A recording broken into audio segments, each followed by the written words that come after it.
Seconda corsa, una prova per 5-6 anni, non vincitori di 15.000 euro in carriera. Sono in 11 dietro le ali dell'Autostart. All'1 Chanel DVS, 2 Dinamico Surf, 3 Ipsos Darpe, 4 Colorado Spring, 5-2 l'MTT, 6 Prince CS.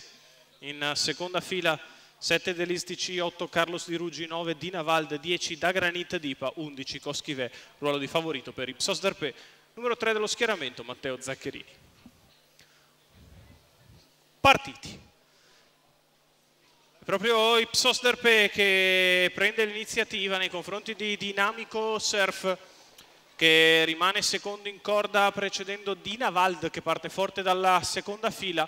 Taglia fuori Colorado Spring, all'esterno 2 l'MTT, in corda Chanel DVS che precede Da Granit Dipa, mentre galoppa numero 6 Prince CS squalificato. 14,7 per i primi numero 200 di corsa. 5 Duel MTT squalificato, che ha preso l'iniziativa e ora guida a ritmo tranquillo. Il favorito passa in 31 i primi 400 metri di corsa, cerca di gestire dal punto di vista tattico la questione. Per il momento non ci sono sortite offensive dei rivali. Coschivé è il primo a scoprirsi, rimane accanto a Dina Vald in terza posizione per il momento. Davanti alle tribune, Ipsos Darpe al comando, Dinamico Surf nella sua scia, poi Dina Vald al largo Coschivé, mentre punta in terza corsia Carlos Di Ruggi che cerca di aggirare il gruppo. 1-1-4 per i primi 800 di corsa. Ipsos Darpe che sulla piegata riguadagna vantaggio perché sia Coschivé che Carlos Di Ruggi soffrono. Così Dinamico Surf rimane a diretto contatto del battistrada, gli altri con un filo più di fatica.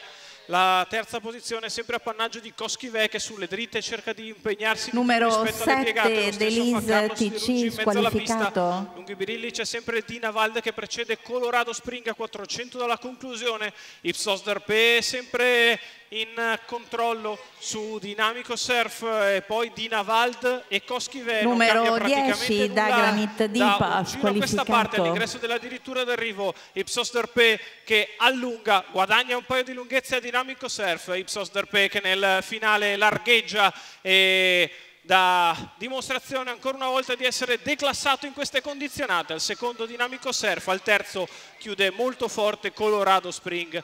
29,7 ad arrivare, 1,15,1 il ragguaglio cronometrico per il più facile dei coast to coast per Ipsos Darpe.